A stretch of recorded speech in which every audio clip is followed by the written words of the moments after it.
ഇന്ന് എന്നാ നമ്മൾ സ്പെഷ്യലായിട്ട് ഉണ്ടാക്കാൻ പോകുന്ന ഉച്ചക്കത്തെ കറി? ഇന്ന് നമ്മൾ കഴിഞ്ഞ ദിവസം ചൂണ്ടയിട്ട് കിട്ടിയ വരാലാണ് നമ്മൾ വെക്കാൻ പോകുന്നത്. ഇന്ന് എങ്ങനെയാണ് വെക്കുന്നത്? മുളകിനകത്താണ് വെക്കുന്നത്.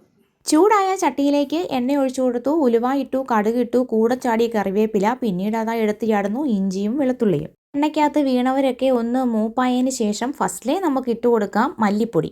മല്ലിപ്പൊടി ഒരു 2.5 സ്പൂണോളമാണ് നമ്മൾ ഇട്ട് കൊടുത്തിരിക്കുന്നത്. അതിൻ്റെ പച്ചമണം മാറിയതിന് ശേഷം മുളക് പൊടി ഒരു 3 സ്പൂണാണ് ഇട്ട് കൊടുത്തിരിക്കുന്നത്. അതോടൊപ്പം നമ്മൾ മഞ്ഞൾപ്പൊടിയും ആഡ് ചെയ്ത് കൊടുത്തിട്ടുണ്ടായിരുന്നേ. അടുപ്പിലെ വിറക് നന്നായിട്ട് ആളി കത്തുന്നത് കൊണ്ട് തന്നെ നമുക്ക് വളരെ സ്പീഡിൽ തന്നെ എല്ലാം ചെയ്യേണ്ടി വന്നു കേട്ടോ.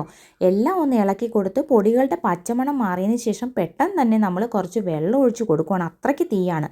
അപ്പോഴത്തേക്കും ഇതിലേക്ക് ചാടാനായിട്ട് റെഡി ആയിരിക്കുന്ന വരാല് പീസുകൾ നല്ല അടിപൊളിയായിട്ട് നമ്മുടെ സമീപത്ത് തന്നെ ഇരിപ്പുണ്ട്. ഈ കണക്കിൽ കുറച്ച് ഉപ്പ് ഇട്ട് കൊടുത്തിട്ടുണ്ട്. പിന്നെ ഇതാ കുടംപുളി 2 കഷ്ണം ഇട്ട് കൊടുത്തിട്ടുണ്ട്. നല്ല പുളിയുള്ളതാണ്, അതുകൊണ്ട് 2 കഷ്ണം ഇട്ട് കൊടുത്തിട്ടുള്ളൂ. ഇനി നമുക്ക് ടേസ്റ്റ് കൂടാൻ വേണ്ടി 2 തണ്ട് കറിവേപ്പിലയും കൂടെ ഇട്ട് കൊടുക്കാം.